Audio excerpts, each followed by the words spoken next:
Good afternoon, ladies and gentlemen, and welcome to King's Landing. When Cersei requested an audience from Mira, and we're about to do exactly that. Now we're in King's Landing.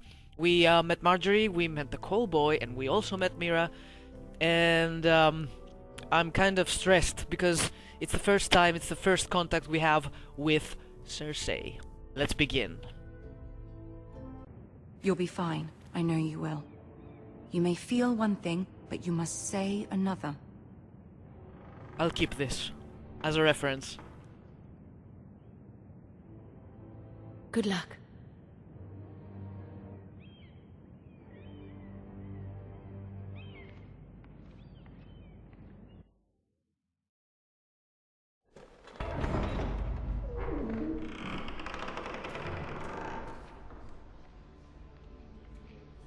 Oh my god, and Tyrion, this is the best day of my life. You can do this. I believe I can fly. Believe I can touch the sky.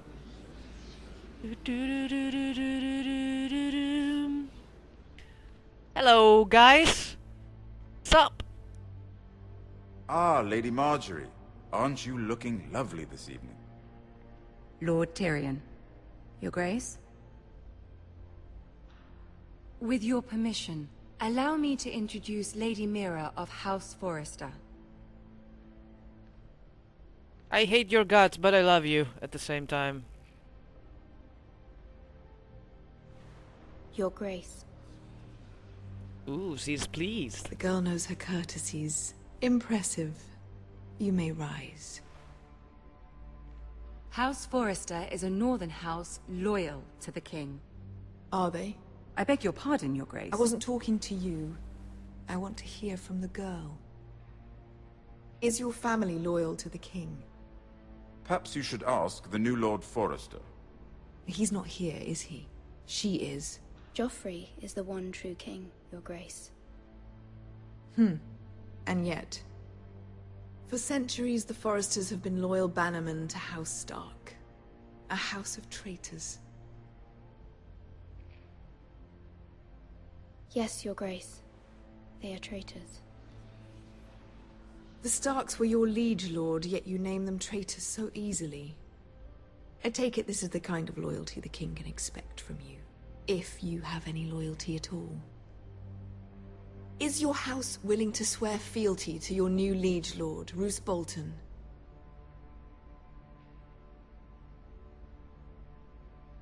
Roose Bolton also served the Starks, Your Grace. And proved his loyalty to the crown by bringing their house to a swift and sudden end. Whoops. Old allegiances are not easily abandoned. But now that the war is over, we must look to rebuild and forge new alliances. There are ships and shields to be built, and Joffrey will need a steady supply of ironwood for his armies. I'm told there are others who would happily serve that purpose, but I trust we can rely on House Forrester. Forrester Ironwood does seem rather unique. Yes, Your Grace. It would be a shame to see it fall into the hands of another house. I imagine you'd do almost anything to prevent that from happening, wouldn't you? Ask any Lannister, and they'd do whatever was necessary to save Casterly Rock. It would be unfortunate to see another house lay claim to what's yours. Yes, Your Grace. I would do anything. I see. What would you have the girl do, Cersei? It's not as if she fought beside the Starks, wielding a battle axe for the Northern Army. It raises an interesting question, I suppose. Can we truly blame those who end up on the wrong side of the war? Our dear Margaery here was betrothed to Renly Baratheon on the false assumption that he would one day rule the Seven Kingdoms. Can we fault her for her mistake? Should she be held accountable?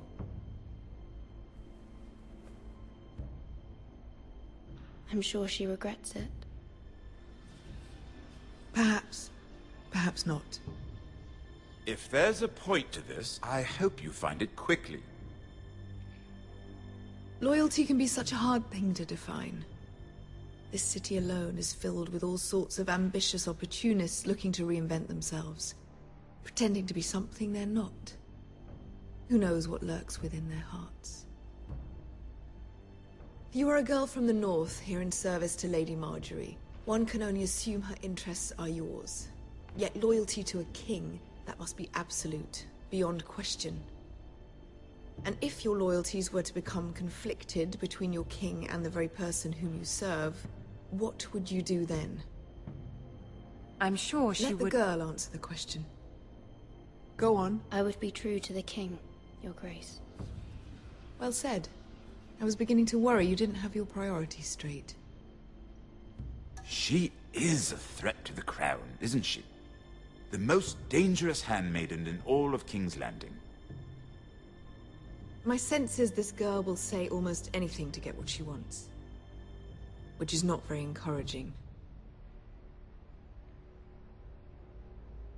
I'd like a word with you, if I may. Of course, Your Grace. Nobody seems happy. Did I mess up? Tyrion, save me! Oh. I'll walk you out. Gladly. Look at that puppy face. He's adorable. This may come as a surprise, but I met your father once, at the tourney at Lannisport. Even then he didn't trust Roose Bolton. We only spoke briefly, but your father struck me as an honorable man. You have my condolences for his loss. These would be trying times for your family, even under the best of circumstances. Thank you, Lord Tyrion. That's very kind of you to say. That certainly took courage. To so publicly declare your loyalty to Joffrey for all to hear. Poor Lady Margaery was humiliated, although Cersei seemed quite pleased. It was quite the first impression.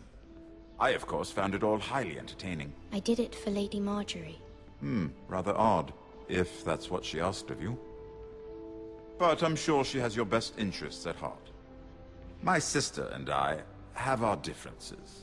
She takes great pleasure in her little charades. I take mine in thwarting them. We must find our amusements where we can. She threatened to give your ironwood to another house. It is the Master of Coin who decides such matters. The Crown needs boats. Boats need wood, and I speak for the Crown in this regard, not her. What are you suggesting? I suppose the Crown could be persuaded to secure ironwood from House Forrester. Lady Margaery might not look favorably on such an alliance, and it would infuriate Cersei. Although what would be amusing for me might prove rather dangerous for you and your house. Are you willing to risk that? Am I? It may be far too dangerous. In fact, forget I even suggested such a thing. It's a risk I'm willing to take, Lord Tyrion. Please. You are a brave girl, aren't you? I'll consider it. Now, if you'll excuse me, I promised Sansa I would join her for dinner tonight. 3 beautiful bottles of Dornish wine await my arrival. The mere thought of them makes me thirsty already. Thank you for the advice, Lord Tyrion. Just be careful. This is not the North. King's Landing can be a nest of vipers to the uninitiated. I'm aware of that, thank you very much. But you're still adorable. I love Tyrion. Maybe we have spoiled ourselves way too much with the current events from the series, but... Mira, I was worried. How was it? Cersei has a way of looking at you as though you're nothing. I'd rather not discuss it, if you don't mind. Of course not. It must have been horrible. But at least it's over now. Lady Margaery has spent the entire day working on seating arrangements for the wedding. Of course, you and I are seated way at the back. Here with the 4th cousins and the 9th-born sons. Ah, Sir Jaime. I wouldn't mind tarnishing that white cloak of his. Sarah! What? It's true. And Oberyn Martell, the Red Viper. I'm told he has a paramour. He is quite handsome. And quite passionate, from what I've heard. Perhaps Lady Margaery could make the right introductions. Who knows? we might meet our future husbands. Although, marrying a king, I can only imagine what that would be like. Would you marry Joffrey if it meant you'd become queen? He does have a certain look about him, and he's always treated Lady Margaery well.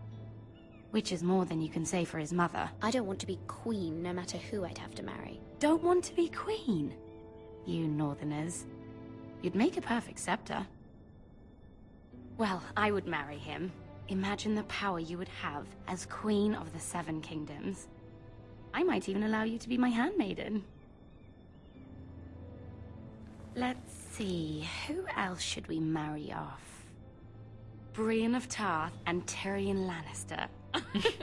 What a perfect match! Sir Bronn and... What are you doing?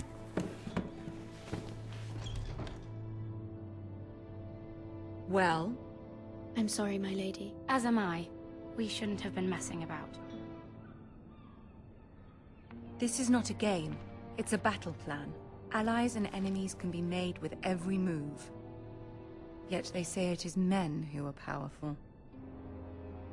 The Queen was pleased by your display, Mira. I'm just glad it's over. King's Landing can be exhausting sometimes. There's always someone to please or some perceived slight to smooth over. I fear it will only get worse when I am Queen. Once they know your true heart, the lords and ladies will have no choice but to love you. Do you agree? It doesn't matter what you feel. It only matters what you say. You learn very quickly. Your words to Cersei were brave, but I know you must fear what the Boltons might do to your family. I do appreciate your willingness to appease her, as difficult as it may have been. Thank you, my lady. There's been something on my mind. Something important.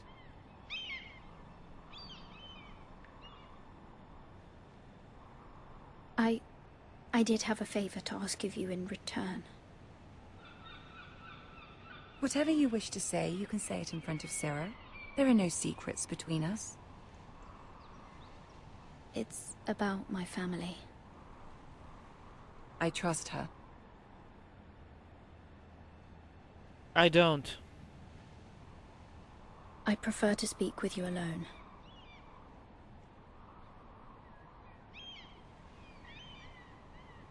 Get the fuck out of here.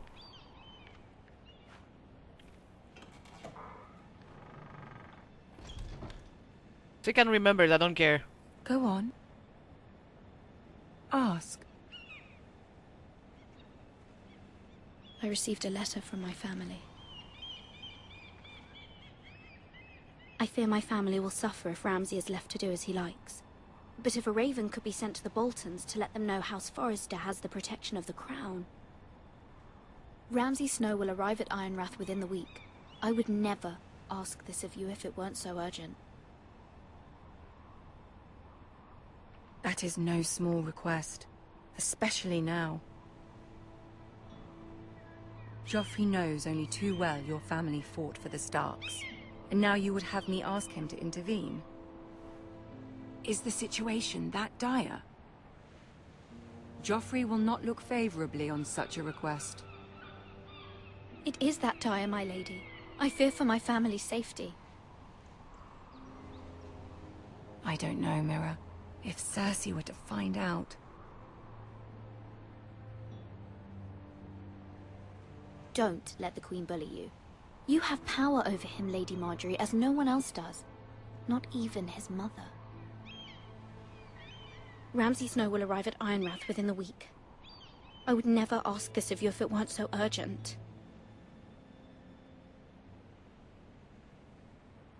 Very well. I'll make your request, but I cannot promise anything. Thank you, my lady. I will send a raven to my family at once. This is not going to end well. After all, this is Game of Thrones. It never does.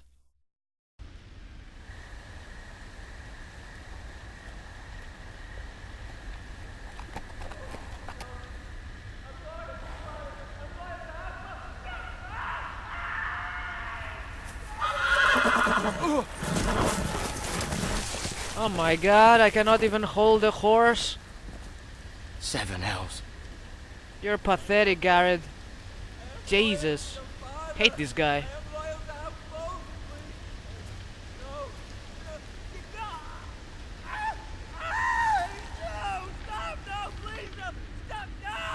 Let's play a little game, shall we? Did you know my ancestors wore the skins of their enemies as a coat?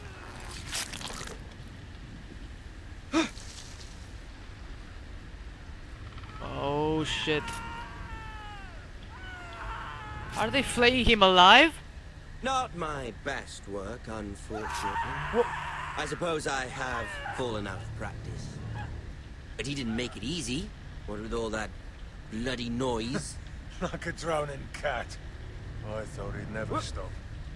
As my father likes to say, a naked man holds few secrets. But the flayed man holds none.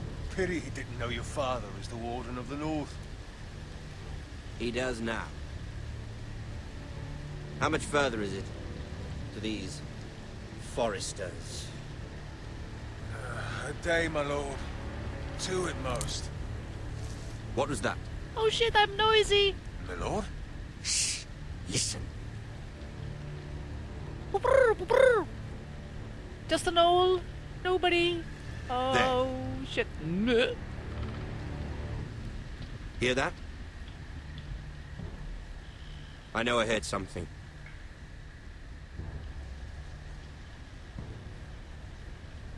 Don't do anything, Garrard. Never mind. We've wasted enough time already.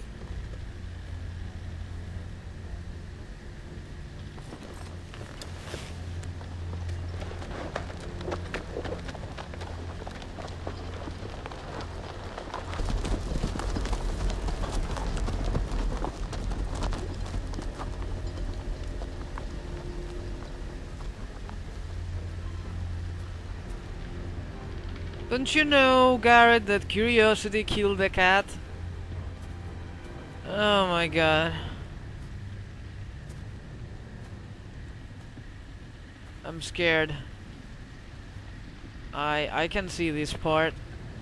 Bloody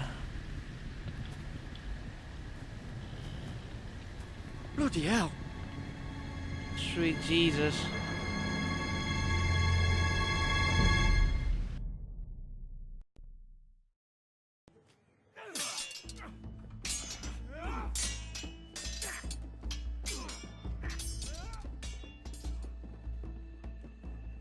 Lord Ethan, as I was saying, you are young. And there are those within these walls who are uncertain of your leadership. But 300 generations of Forrester lords stand behind you. Lord Gerhard the Tall, who founded our house, and your grandfather, Lord Thorin the Bold, who seized back the river valley from the White Hills. What did they call my father? Lord Gregor the Good. He was fair and wise, and courageous in battle. I want to be like that, like my father. Your father was well regarded by nearly everyone. It took years, if not decades, to earn. These were your father's people to lead and protect, and now they're yours. But your father did not bear this responsibility alone. He and every Forrester Lord before him chose one man whom they trusted above all others, the Lord Sentinel. Forrester traditions demand that a new Lord Sentinel must be chosen.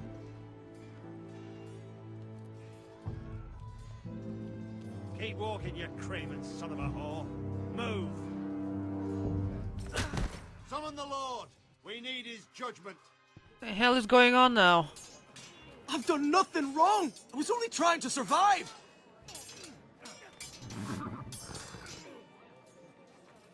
Lord Ethan. Maester. Who is this man? This craven is a deserter and a thief. I don't know about that, but we will find out in the next episode of Game of Thrones by Telltale Games. Hope you guys enjoyed this episode. Let me know what you think down in the comments, and I'll see you all next time. And don't forget, keep on gaming. Love you all.